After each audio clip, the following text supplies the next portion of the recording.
Good afternoon. We're glad you're joining us today for the Coffee and Career Chat. So we're going to have a great speaker today. We're going to wait until give her a few minutes to get on here. And so be sure if you have any questions today. We're talking with a social worker and on the quarantine and how it's affecting a lot of children at home that are from abusive homes.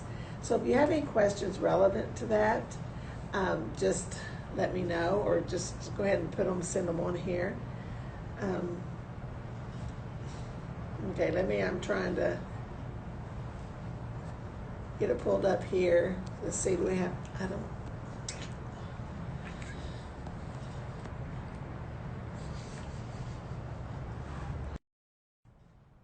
okay. Tell me, do we have anybody on? Okay, I'm not seeing anything. I know I hate to. All right, there we go. Okay. Lacey just joined us. Okay, great. And then I see some others have joined in here. So I appreciate that very much. There you are, Miss Todd. I'm sorry. I need to refer to her as Miss Todd. She was actually a student with years ago when I was here too. So I call her one of my former students. But thank you for coming and joining with us. Let's let a few more people jump on here. And we're really excited to have Ms. Todd here. Ms. Todd she's one of our social work professors, but she's also a licensed clinical social worker and a board certified supervisor. So when I was thinking about this topic, and really what got me onto the topic was I read one of my former students' posts, and they were a social worker. And so here's what the post said. And I thought, I want to talk about this because this is a big issue that we're dealing with now with this quarantine.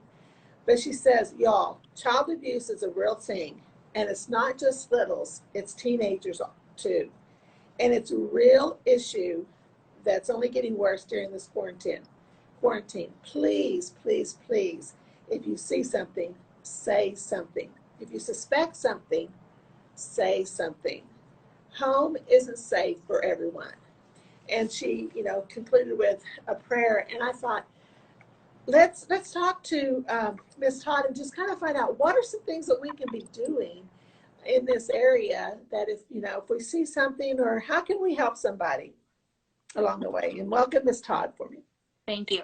Well, it is unfortunately something that has increased over the past few weeks with children, one being in a home environment and not being able to have access to teachers who are oftentimes the front lines for reporting if they suspect abuse. And then when you add in the anxiety of the economy and losing jobs and just the uncertainty and the stress of this time, many people unfortunately lack those coping skills, and it puts children at risk. I know that in the state of Texas, everyone's a mandated reporter. So what happens is if you suspect abuse, you're required to reach out, contact the hotline to make sure that you report it. Somebody else can investigate, but we're all responsible to make sure those children are safe. I know that in Fort Worth and Dallas, there's been an increase in infant and child deaths over the past few weeks, and recently spoke to a CPS worker who said referrals are way down for this time period because not everyone is being out and about, and those children who are too young to be able to protect themselves are more isolated now than they were before. Oh my goodness. Well, one of the questions that came in, what are some of the signs that we could be looking for that indicates, that would make us suspect that someone's being abused? Or there are different types of abuse. There's physical abuse, emotional abuse, sexual abuse, and the most common is neglect. And unfortunately, one of the most common perpetrators of all of those things is a primary parent or a family member, and often most common someone that child knows. So if there are bruises or unexplained injuries, or the child fearful or makes comments where you're concerned, or if there's not access to food, or the child reports being left home alone, any of those things can be highly concerning. Making a report can be anonymous. You can do it online or contact the hotline. In Texas, it's 1-800-252-5400, or you can call 211, just like 911, but 211, to make sure that you report that information, because as social workers, as just humans in general. Our job is to advocate for people who don't have that voice and to make sure that we keep them safe and secure. Oh, great. Okay. And that was the other question. So I'm assuming we know what the Texas hotline number is, but I'm assuming every state has that hotline number, correct? Yes, every state has it. You can just Google your state and Child Protective Services or Department of Family and Protective Services. It goes by different names in different communities, but it's definitely a number that's accessible. Or you can contact your local police department and they can help you to get in contact with them. Okay, great. And as you said, just remember, I know sometimes I feel like people are hesitant because they're like saying, I don't really want to get involved, but kind of talk to us about that. I mean, like, as you said, number one, it's our responsibility, right? If we know of it, but it is our responsibility, and you are able to report anonymously where those reports aren't given to family members. So if you're concerned, even if you don't have all the information, having some information to be able to report and document is important. As a social worker, I personally never worked in the child welfare area. Personally, my family became foster parents and we adopted children who had gone through some abuse and neglect and different things. So it's important because of that trauma and the response that children have to trauma to address it as soon as possible, because the longer that you're in that traumatic environment, the more lifelong consequences it can cause. right. Okay, that's very good. Well, another question that came in is, what if someone wanted, now explain to us a little bit about what CASA is. We hear about CASA. Explain a little bit what that is and how can a person get involved if they want to, because that's a volunteer position, am I correct? Correct. CASA stands for Court Appointed Special Advocate, and it takes someone who is over the age of 21, who can pass a background check and all those safety concerns. And there's a long list of trainings that you go through. But what you do in that program is you commit to at least 1 year to about 15 months, and you are the advocate for that child. In addition to the social worker, the CPS worker, the therapist, the lawyer, everyone else involved, your job is just to be that voice and to bring all that information together. You'll oftentimes testify in court and work really closely with that child so that even if the CPS worker changes multiple times over the course of that case, that CASA worker is set there to be consistent and develop that relationship. Sometimes that commitment is too big for people. It's over a year and there's a lot of different responsibilities, but being able to work with local foster care agencies to provide donations or support, or being able to get trained as a relief or a respite person just to be able to babysit for a foster care family. There's lots of different ways that you can be involved. And one of the easiest is just to be able to be a voice and to advocate and make awareness. April is is Child Abuse Prevention Month. So this month we were going to have a chapel where we kind of went over those things, but it's important to be able to break that stigma and be able to make open conversations about some really difficult subjects. Right. Okay, great. Well, I know we have a fantastic program here. Do you want to talk to us a little bit about what we have here and maybe some of the areas? Students are home right now, obviously, with a lot of free time, but is there things that they can be doing even from home that could kind of be helping? Maybe even other social workers. Obviously, prayer is a big one, and that's what I've seen a lot from a lot of my former students who are social workers now. And it's just like, just pray for the, the safety of these kids. And I say pray for the social workers too, but what are some things students can be doing during this time? Well, there's a lots of different ways. In the area of social work, there are so many different fields that someone can work in. As a supervisor, I currently supervise about 10 to 15 social workers, and many of those are front lines in medical hospitals, working on ICU floors and standing inside the room with individuals who've been diagnosed with COVID-19 and handling all of those traumas. So there are social workers out there who are putting their patients and their clients before their families. They're having to have their children stay at another person's house to make sure that they're there and present. Once they mentioned they can't go to the grocery store because they're open, they're at work the whole time the grocery store is open. So even reaching out to most hospitals and agencies have some type of department that's coordinating different kind of donations. Can I help go grocery shopping for you? Can I buy a mask or make a mask? I'm not a crafty person by any means, but can I buy some material for you to make that? Can I purchase you lunch? Those very basic things that takes one thing off the plate of the social worker.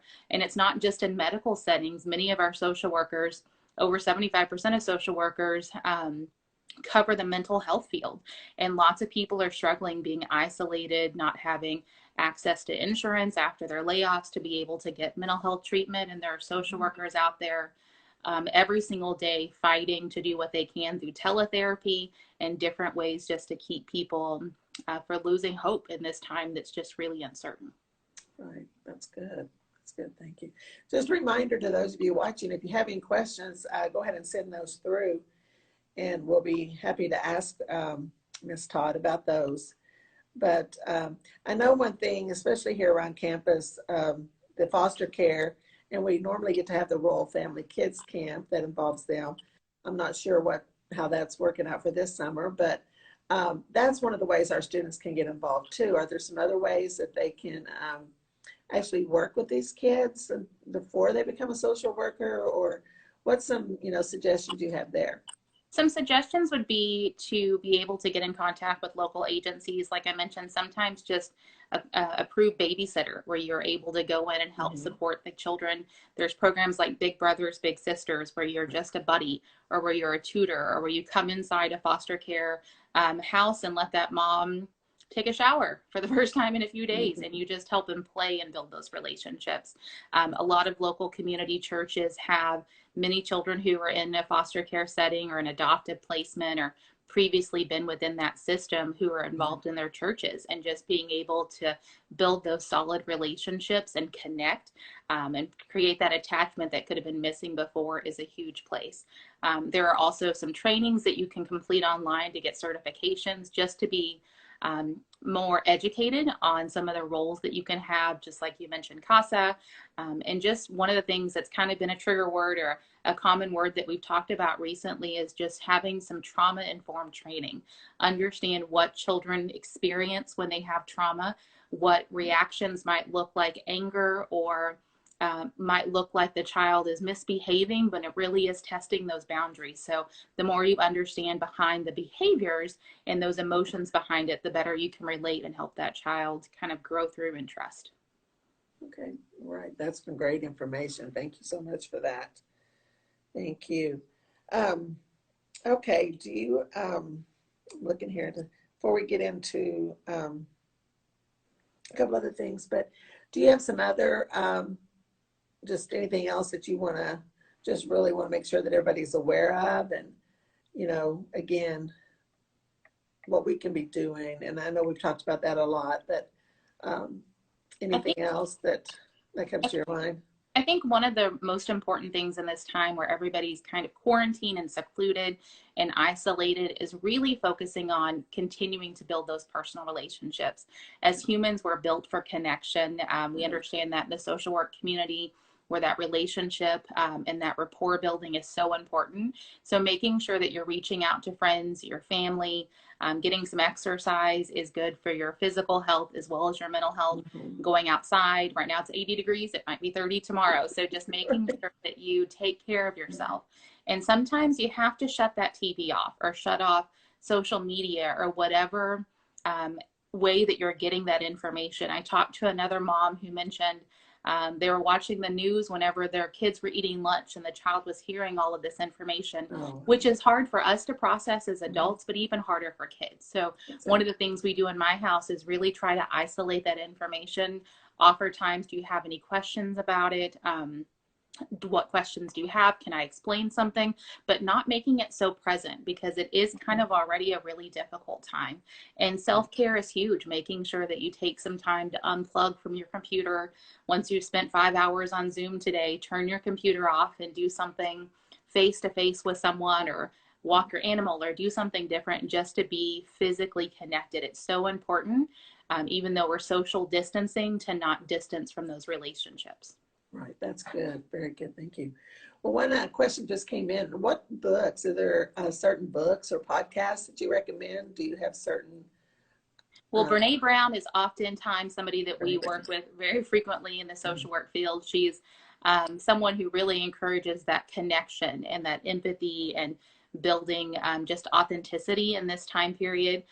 The National Association of Social Workers, NASW, has a website, Social Workers Today, that has a lot of information out there. And I constantly get information from coworkers about how to connect. I know that in Dallas and Tarrant County area, there's a hotline available if you're just having anxiety related to COVID-19 to be able to call and connect to people. The team I work with in Denton helps to facilitate some of those calls to get connected. So those would be two places that I would go to definitely look. When it comes to podcasts for me, it's more so murder mysteries, which is probably not the most thing to recommend, but definitely reaching out to those professional websites, looking for trusted data compared to just things that are shared over and over again, making sure you're getting your information from a trusted source. Yeah, that's good. Well, I know Brene Brown, as you just mentioned, and we used her videos in classes before too. And so that is someone to maybe look at. Okay, well, we are looking to see if we have any more questions coming in.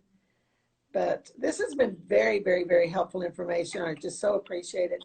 What I would like for you to do real quick before we close out here, though, is talk to us, just someone that may not be from SAGU or someone that's looking about going into social work. Tell us a little bit about our program that we have here. And, you know, I know it's you and Dr. Sandy. Dr. Bear, yeah, Dr. B. She went off. Dr. B, okay. So we have a bachelor's in social work program. We are working our way through one of our final years of what we call CSWE accreditation. So although SAGU is accredited as a university, the social work program has a separate accreditation. One of the benefits, once we finalize that, and Dr. B has been working hours upon hours and all hours of the night to get that process completed, is that it provides students who complete that bachelor's level program at the university a head start for their master's program. Many social workers end up getting their master's degree.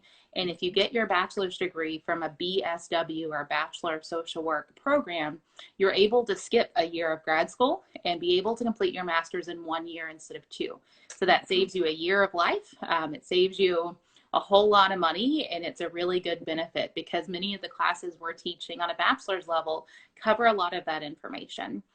We have different specializations. Dr. B and I work in different areas of social work. There's hundreds and hundreds of different fields. So we teach different classes from child abuse to how to utilize social work in ministry. I teach a class on forensic social work, women's studies. There's a plethora of different ways that you can get just that vast general knowledge of what social work is in that setting. Okay, that's awesome. I appreciate that. Well, got a couple of things, but what I'd like for you to do right now, if you would, Ms. Todd, is just lead us in prayer for social workers, for the children, just for this time, if you don't mind. And let's just all join together and pray right now as she leads us. Dear God, we thank you so much for knowing that no matter what we go through, no matter when we feel alone or isolated, to know that you are always present. I pray that that same comfort and compassion that we feel from you is felt by every child, especially those who are suffering or being abused or neglected.